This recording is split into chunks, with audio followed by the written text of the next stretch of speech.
Damn it, people need to be underground on this tornado.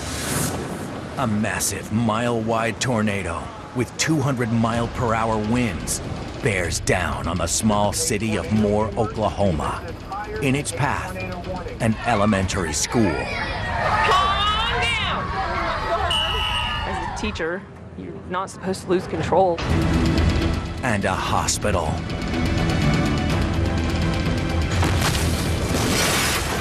Just don't stop. Oh my God.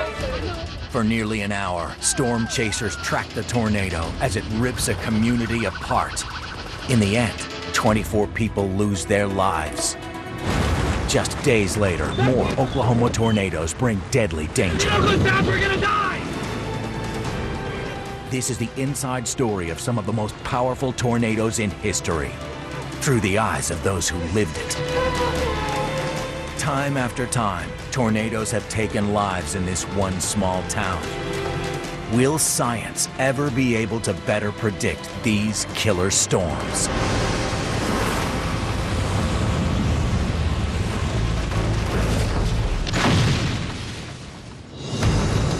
May 20th, 2013. Noon in Oklahoma. The country's top weather scientists are more fearful by the minute. Their new generation of high-powered radar sets and mobile radar trucks track the formation of a supercell thunderstorm. 30 miles southwest of Oklahoma City, clouds now soar 60,000 feet in the air. Images of raindrops swirling in the storm paint troubling patterns. It looks like a tornado is coming. The National Severe Storms Laboratory in nearby Norman has good reason to worry. Recent days have already seen killer tornadoes. And the reasons are clear. Warm, wet air from the Gulf of Mexico is colliding with cold, dry air funneled down from the Rockies. Prime conditions for a mega tornado. It's a terrifying prospect. The looming supercell is heading for more. The Oklahoma city that keeps getting hit. As they have done so many times before around Oklahoma, storm chasers are on the move. Go! Go! Go! Go! Oh God, David. Oh jeez. Quick check-in with, and then it's gonna last about 10 seconds. Chaser sightings are fed back to TV weatherman Gary England, a vital cog in the Oklahoma tornado warning system. In 40 years' experience of tornado broadcasts, Gary has seen how scientific advances have improved predictions. The warnings are much, much better. In some cases, we're able to give 15, 20, 25 minutes warning. But in 2013, the time for prediction is running out fast. 2:46 p.m. Southwest of Oklahoma, retired teacher Charles Cook tests his new camera by taking pictures of clouds. I'm listening to the radio. The man says it's right there. It's on the ground. I guarantee you it's on the ground. Charles captures a unique movie, the birth of a tornado. I went across the parking lot to get some distance, and I thought I'll turn around and look at it one last time. And I turned around and looked, and I was just amazed at how big it had gotten. Again, you can see this right here. This is going to be near. Look at that tornado. 3 miles outside Moore, chaser Chance Coldiron feeds information to broadcasters. You're live on the phone right now. Go ahead, go. David, this tornado's turned into a violent stovepipe. It just hit a house, so we've got debris flying everywhere. It was a quarter-mile wide, and then it went into a mile wide. David, this thing is mean. Go ahead and go. What do you think? David, people need to be underground on this tornado. We have large chunks of debris. By 3 p.m., the tornado reaches the town of Newcastle. It's grown to a category EF4 with wind speeds of up to 200 miles per hour. Get in a safe room, below ground shelter. Back on the road, storm chaser Ben Holcomb has been hunting tornadoes for 6 years. Go! Go! Hey, go! The motion was insane. The motion was violent. The whole atmosphere was spinning. I've never seen a tornado do that. This was by far the worst tornado I've ever seen. The tornado grows more deadly by the minute. It's picking up more and more debris from each building it destroys. Up to now, it's hit only sparsely populated areas. Yep. But storm chasers Heidi Farrar and David Demko soon realize that far more homes are in danger. Yes. Oh God, Dave, it's gonna go through populated areas. Oh, jeez. We knew exactly where it was headed, and that was nowhere good as far as population impact go. Yeah, it was a horrifying feeling. Dave, this is a bad tornado. This is bad. Holy oh God. You gotta turn around. There's cars coming. Okay, it's all right. The noise, the sound of the tornado was something that I'll never forget. We were so close to it, we could hear it so well. It was just reverberating. Even a mile away, we could feel it. It was horrifying and frankly pretty awesome at the same time. It was quite an overwhelming experience. Oh God, there's so much debris in the air! Oh, it hit something huge! This is gonna be an F5! Let's go! The strengthening tornado is now on a collision course with more populated areas. This tornado, we knew there was going to be deaths and more. We just didn't know how many. A destructive force rivaling an atom bomb is about to hit the town of Moore. Oh, those are cars! Oh my gosh, those are cars! A tornado emergency. This is higher than a tornado warning. The storm intensifies every minute, but storm chaser Chance still feeds live updates. Damon, this is going F5 right now. It just crossed the river. I think I've seen 2 cars get picked up off the bridge and thrown in the air. This thing is violent. An EF5 tornado is the worst it gets, potentially fatal to anyone not in an underground shelter. This beast is now 1.3 miles wide and will destroy virtually anything. All right, we're getting too close for comfort. Okay, turn around, turn around. Dude, we need to go. I am trained. There's a car coming now. Don't stop. Hold it. Lots of debris. Lots of debris. Go, go, go, go, go. I didn't really have a good adrenaline rush here when I was filming this tornado. It was more of a somber mood in the car and actually really a stressful mood in the car. Go! I can't. I gotta slow down for the light. Go, go, go, go. We gotta go. We were kind of yelling at each other. I mean, just the stress from possibly dying. It's huge. It's a huge fast stovepipe. Yep. Flip around. Flip around. It's huge.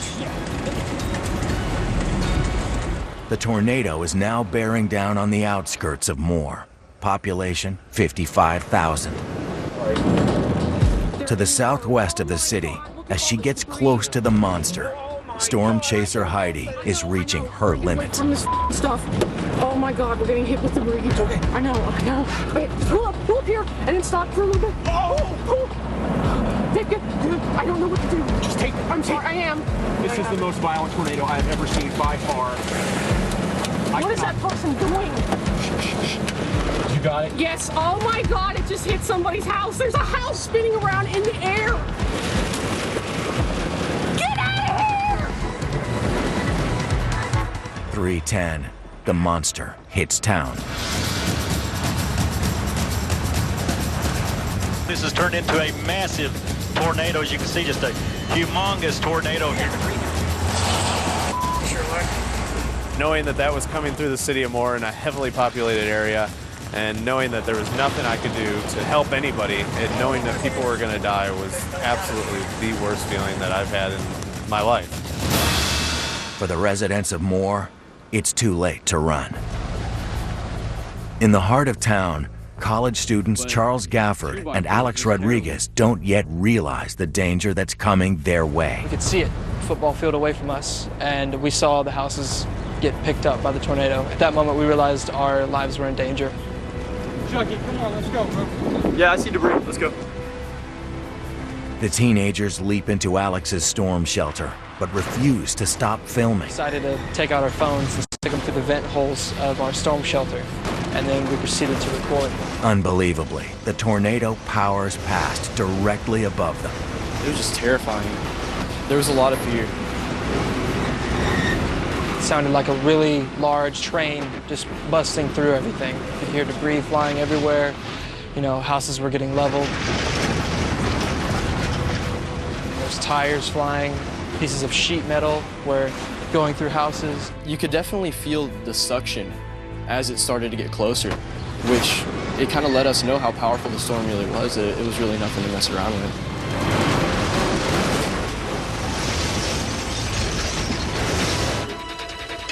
The children of Moore are still at school. Their teachers hope to keep them safe as the EF5 tornado thunders towards them.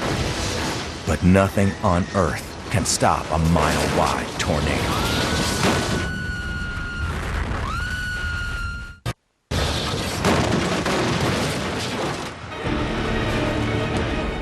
It's 14 minutes since touchdown. Now a mile wide, the tornado has winds in excess of 200 miles per hour. In its sights, the small city of Moore. This tornado's turned into a violent stovepipe. It just hit a house, so we've got debris. TV weatherman Gary England and his News 9 team monitor the storm from their Oklahoma City studio.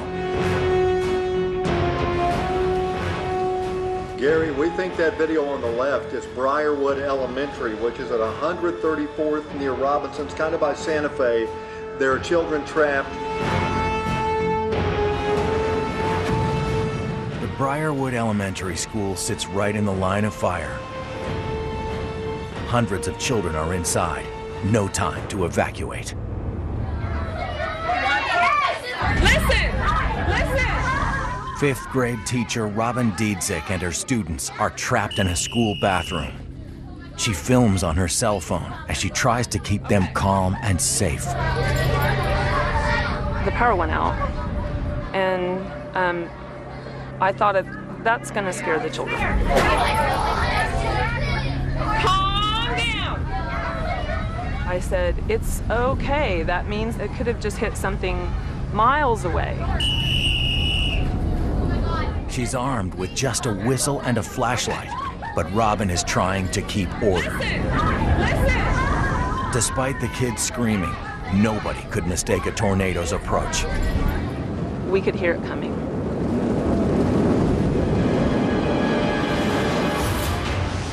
At 3:16 p.m., the tornado rips through the fabric of the building.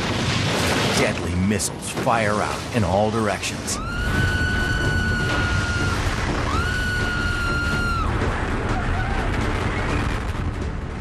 We're holding on for dear life. I feel like lost control in that moment.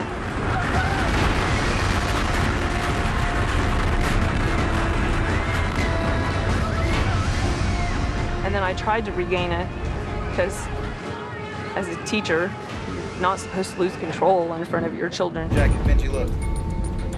In a school washroom, Sam Penna, the father of a student, tries to save his own son and 7 other children. Benji, look. Mom's asking if I'm with you. I really do. We're with everybody. Hey, the boys were real brave. You can hear it coming. It sounded like a freight train, and I was trying to get everybody to calm down. Everybody, please calm down. 210 miles per hour winds are now right overhead. Ben, he said, hey guys, can you feel the breeze? And I said, keep your eyes closed because that's the roof about to come off.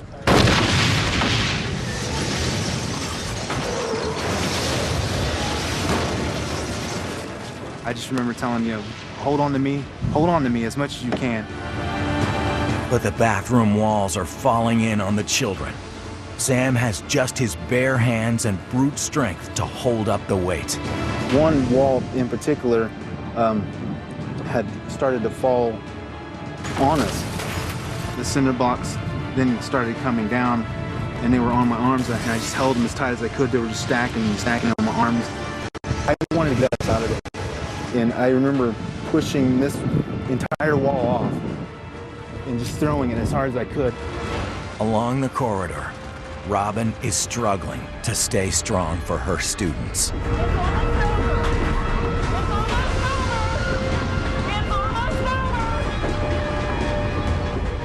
Breton said a prayer over the room and was asking God to put his hand between us and the storm, and that's when the ceiling fell in.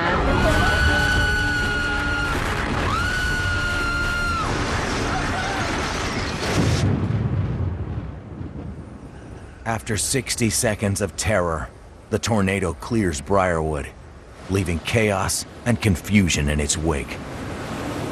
The storm lessened when the girls sat up. Everyone was pretty hysterical. Finally, out of danger, the full shock of the event hits Robin. Wow. Oh my God.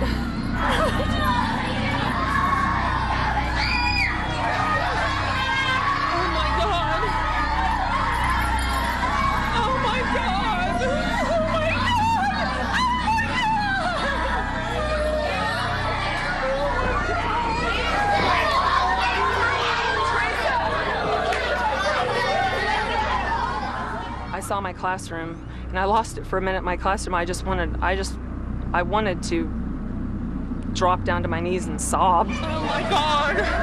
Oh my God! Oh my God! Meanwhile, Sam and the boys also emerge unscathed. I just remember being so happy that we were out and we were safe. Gotta get out of here.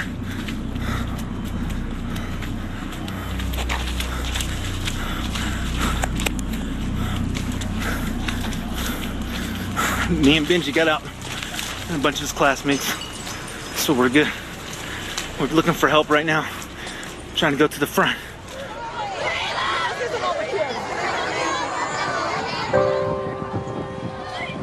Thankfully, at our school, we were able to get every child who was in the school back to their parents' arms.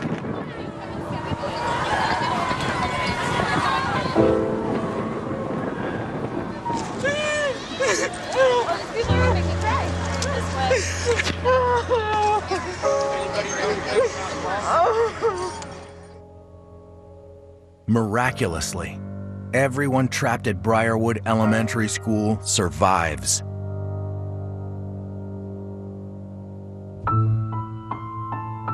Hundreds of children and their teachers walk away, but their school is destroyed.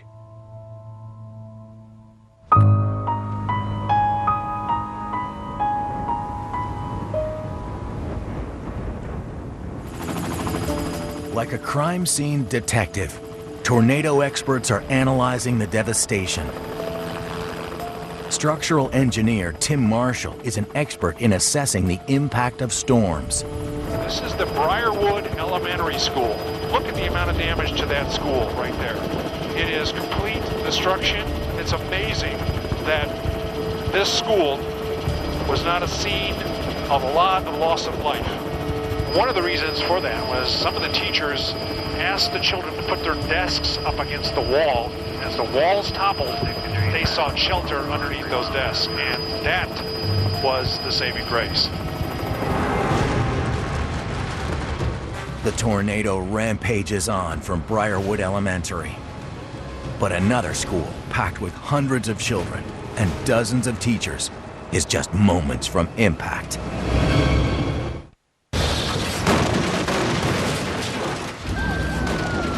The Moore City tornado has torn up one school, thankfully sparing all the pupils and teachers. A violent tornado going through South Oklahoma City Metro. It is in central Moore right now on 19th Street.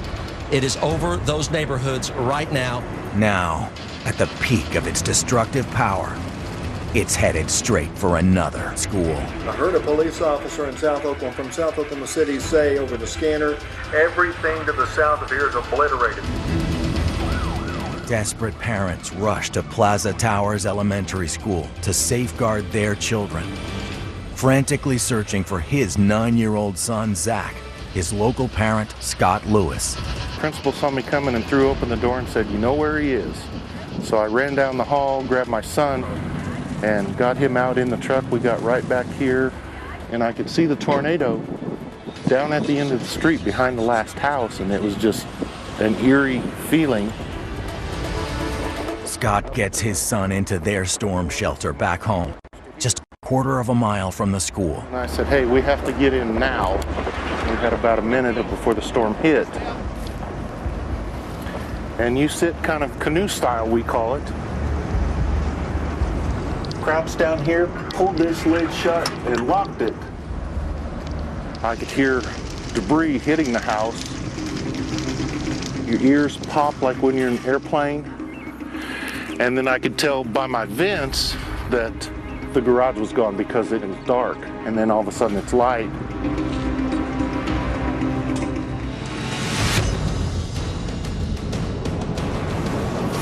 The EF5 tornado devours Scott's house and bears down on the school, parallel to Santa Fe. Approaching Santa Fe. There are power lines down on Santa Fe, and we're hearing that those may be students down there. Looks like it's doing some great damage.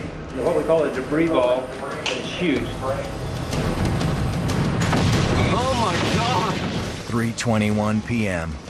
First grade teacher Karen Marinelli is sheltering terrified students in her classroom. With no underground storm shelter, they are now in terrible danger. Somebody yelled down the hall, "Get down," in a very serious tone. I laid over the 3 students and kind of butterflied myself where my elbows and arms were over them, but I was also covering my head too.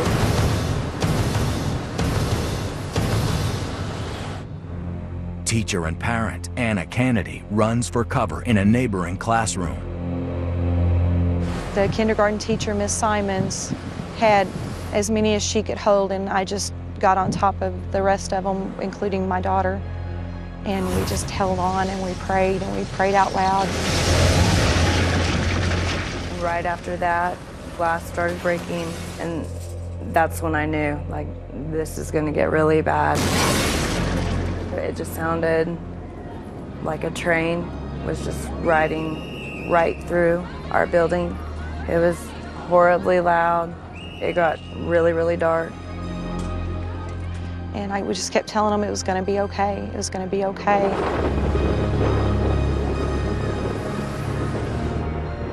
The sounds of things falling, sounds of things breaking, and, you know, things were hitting us.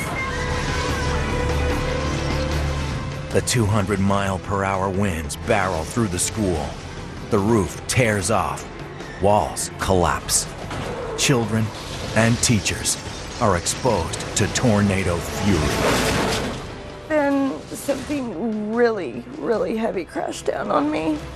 I didn't know what it was. It immediately took my breath away.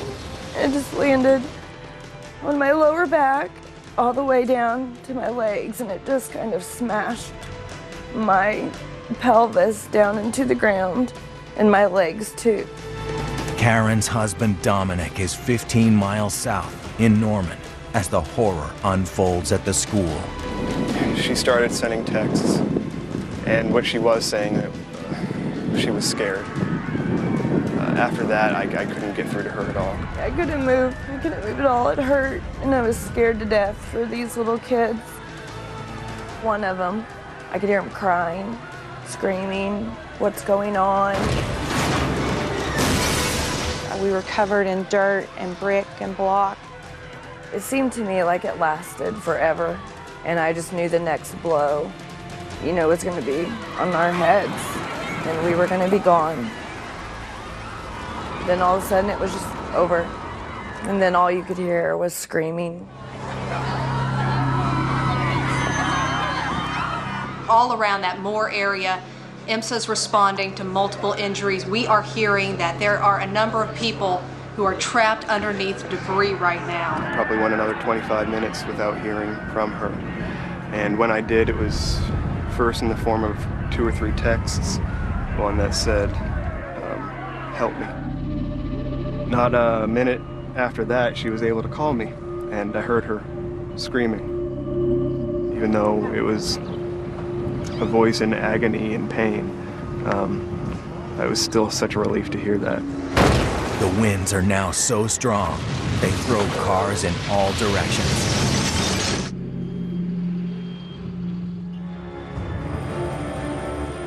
rescuers struggle to dig out teachers and students trapped under what's left of their school. When I stood up and was looking around after the kids had got out, there was like 3 cars in my classroom alone. I don't know what to say. I can't believe we lived through it. I feel very lucky to be alive. At home nearby, Scott emerges unscathed from his shelter. His neighborhood looks like a war zone. I kind of stuck my head up and kind of stood like this for a minute. We weren't really upset at the time. I didn't really have any emotion except, wow. We went right through here. Talked to rescue personnel that came by. Are you okay? Is everybody in your home accounted for? And I, explained to them my neighbor was over there. They went and checked. He was dead. They came back and told me they put a red flag over there, so that indicated there was a body there. He didn't make it out.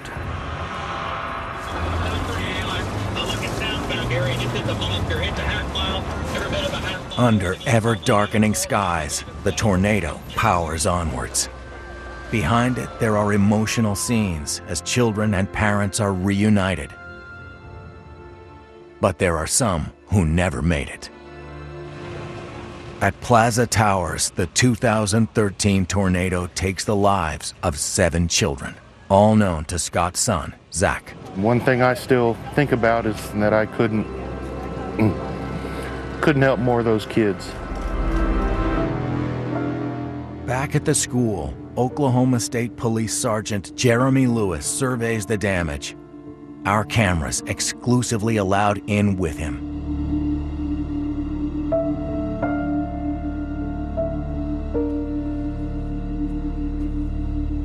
Down here is the main hallway of the school. There's classrooms on each side. The classrooms on the north side are now gone. He has served in the community for 12 years, giving frequent talks to the students. There were actually kids in the hallway as you turn right. At the last second, the teacher grabbed them, took them into a bathroom, which is down there.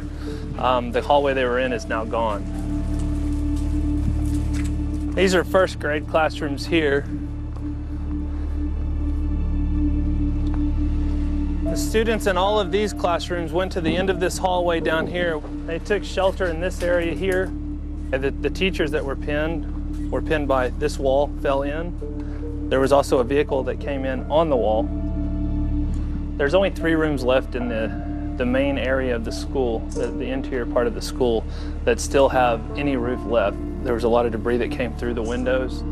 It would have been disastrous just because of the amount of stuff that was moving around inside the room. And yet some areas remain miraculously untouched. There's areas that don't have roofs or anything where there's still papers on the shelves.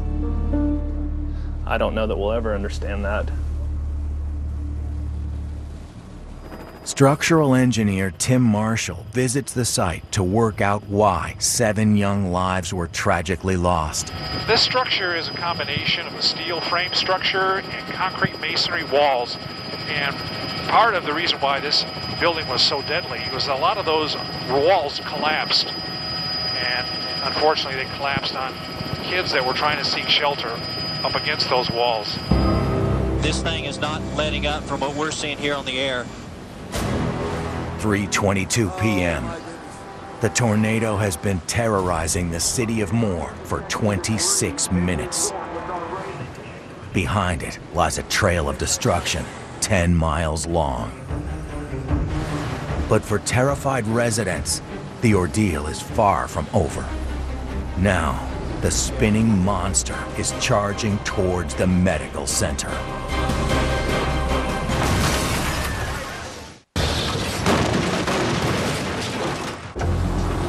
Oh my God. 3:24 p.m., 28 minutes after touchdown. With 2 schools destroyed in the city of Moore, the twister continues on its deadly path. Next in the crosshairs, the Moore Medical Center. Up in the sky, you could see a huge black cloud low to the ground, and we knew that's it right there. It's coming straight for us. It's gonna hit us head on. And it's a violent tornado. This is a tornado emergency. And Power flashes. We got power like fire, and it's going through populated areas. My God, get below ground if at all possible. Nurses and doctors are frantically moving scores of patients to the center of the building. With outer rooms and corridors evacuated, CCTV captures the eerie wait for the tornado to hit. Not only are we having to protect ourselves, we're having to protect our patients. I have children, we have family here, so it was a lot of anxiety, a lot of fear in us, but we did a lot of praying. But some emergencies just cannot wait, not even for a tornado. Shayla Taylor is in labor. The nurses came in and told my family that they were going to have to go down to the cafeteria and that they were going to take me across the hall to the OR where there were no windows. I was surprised that she was smiling, and she just kind of said, you know, I don't want to have a baby in a tornado. And I just smiled right back and said, hey, there's nothing wrong with having a tornado baby. We're going to keep you safe and everything's going to be fine. The nurses, you know, they were just in a rush to make sure they got everything unplugged quickly. And, you know, they hurried up and got me down the hall. And, you know, got me plugged in, made sure that they had the baby on the monitor. When the tornado hits the building, no one knows how bad the impact is going to be. You know, I immediately went to the hallway, you know, in the safe zone, got behind the fire doors. And by that point, you could already feel the pressure that was pushing on the doors. And the door that was next to mine got sucked open. And at that point, the door kind of pushed me against the wall and pinned me there. There was just this folks kind of tumbling down the hallway. There was debris shooting down the hallway. And all the people that were in the hallway kind of ended up, you know, in a bit of a pile. I was actually pretty scared. I had turned my head and closed my eyes once I saw the insulation falling. And I was just holding on to the nurse's hands, and we were just praying out loud, because that's all we could do. There was nowhere to go. There was 3 nurses that stayed with the patient in active labor throughout the entire thing. And, you know, those 3 are real heroes for sticking with her. So I opened my eyes, and when I opened my eyes, I'm looking out the wall. The wall is gone. The tornado had actually sucked the wall off. And I'm looking at the interstate, and I can see the movie theater, which was across the street.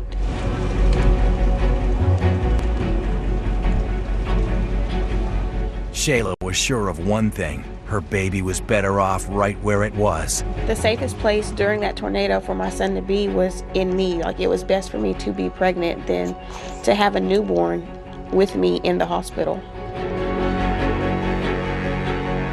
Miraculously, every single patient escapes without serious injury. This right here is actually our waiting room, to where if we did not move the patients, they would clearly be dead right now. We moved the patients all the way to the back of the building to be safe in the kitchen. Shayla transfers to another undamaged local hospital where her son is safely delivered. Once we got to the hospital, it was a special moment for me because, you know, I had been in labor all day long. I had been through a tornado, and now I'm having a C-section, which, like I told the doctor, isn't the worst part of my day at all. But I mean, I just felt, you know, like it was a miracle, and it was a blessing that we had made it that far. As the tornado passes back out into the countryside, it finally starts to weaken. Although storm chasers are still able to gather useful images of the beast that has left such incredible devastation. We're out there to warn people and hopefully keep the fatalities at a low rate. This tornado, we knew there was going to be deaths, just didn't know how many. We were hoping for the low side. In the storm's wake, the citizens of Moore begin to count the cost of the tornado that killed 24 people. Little did Oklahomans know that tornadoes were to come again within 2 weeks, wreaking havoc and destruction and taking yet more lives. For almost 3/4 of an hour, the tornado rages, reducing all in its path to rubble. The debris ball whips up farms, schools, a hospital, a bank, and thousands of homes. Then, as quickly as it formed, the tornado fizzles and ropes back up into the clouds that spawned it.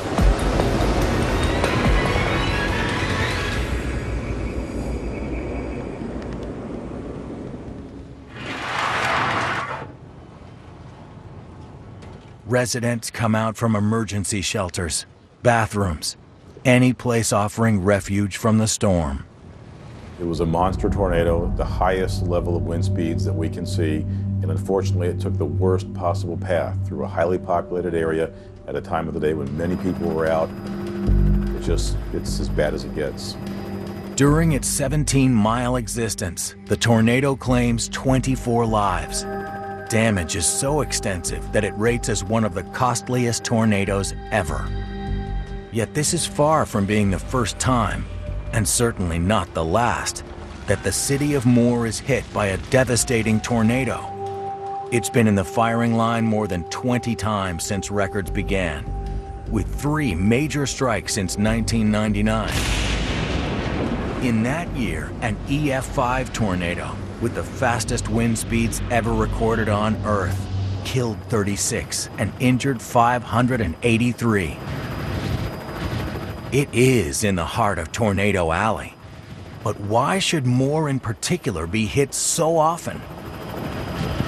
Now, there's no meteorological significance that this town was selected. It's just a series of unfortunate circumstances. Because this area is hit so often, it has become a center for tornado research and prediction science. The more warning time the scientists give, the more lives are saved. And compared to 1999, this time, the scientists believe they did better than ever before. There was talk about the risk of strong tornadoes days in advance this year. We didn't have that in 1999. And so what it says is that many people got the word and were able to get out of the path, and that's some measure of success in what is otherwise a really tragic and sad situation. Despite their latest success, all scientists fear that a force of nature like a tornado will always strong-arm their scientific efforts. There are just too many variables. Tornado expert Howard Bluestein agrees that science is unlikely ever to have all the answers. Hopefully in the future, in the next 5 or 10 years, with the better computer models that we have, we might be able to say with a lot more certainty that, well, there's a 50% chance that there'll be a tornado if you live between Moore and Oklahoma City.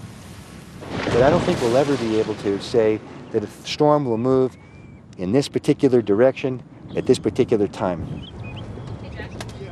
The lack of accurate prediction means that the residents of Moore will continue to face instant destruction in the years to come. It's 27 years of building up to have a house, to have your cars, to have everything you wanted in a matter of 15 seconds. It's over, it's gone, everything. But what do? We'll rebuild and go on. You happen to have a crowbar? We've been here from sunrise to sunset every day, just digging.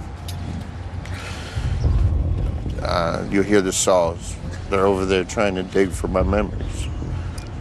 For the kids' memories. For the kids' clothes. I'll help you by hand. Okay. And then while he goes for some equipment. Sí. Gracias. Whatever Mother Nature throws at the people of Moore, they'll always be determined to stand fast in the face of the storm.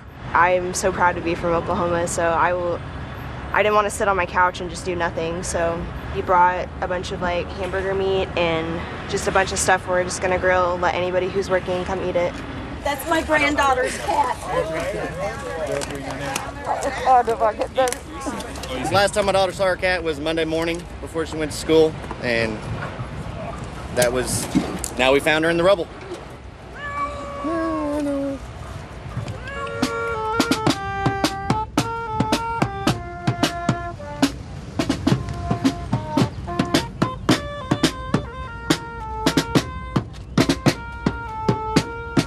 We're going to rebuild and we're going to be okay. And we're all going to come back. And if it happens again, we're all going to do the same thing. If you look at a climatological map of the frequency of occurrence of tornadoes, this time of the year, you'll find there's a bullseye centered right over the Oklahoma City area. There may never be a tornado in Moore for another 20 years. There could be one mile to the north, 1 mile to the south, 10 miles to the north, 10 miles to the south, maybe even later on next week. Within days, tornado scientist Howard Bluestein's words proved to be a terrifyingly accurate prediction. 3 tornadoes strike 4 miles from the city of Moore. This time, the tornadoes strike at evening rush hour, smashing vehicles along Interstate 40, killing at least 7 adults and 2 children, including a mother and her baby. Brett, if you don't go stop, we're gonna die! The incredible danger of being in a car hit by a tornado is dramatically illustrated by what happens to storm chaser Brandon Sullivan and his crew. Also chasing that day, Heidi Farrar and David Demko.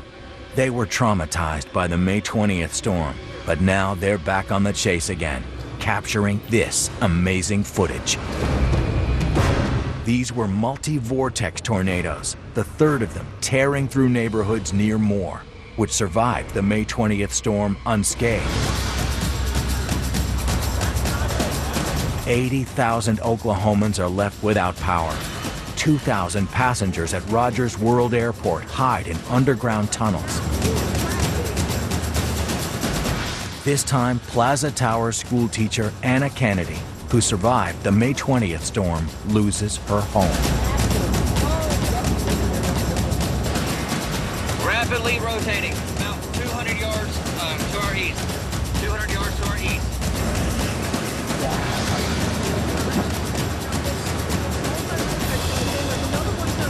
For the crew in a Weather Channel truck, the tornado has one last incredible sting in its tail. Hold on, brother. Hold on. Everybody go. Keep going if you can. Keep going if you can. Everybody duck down.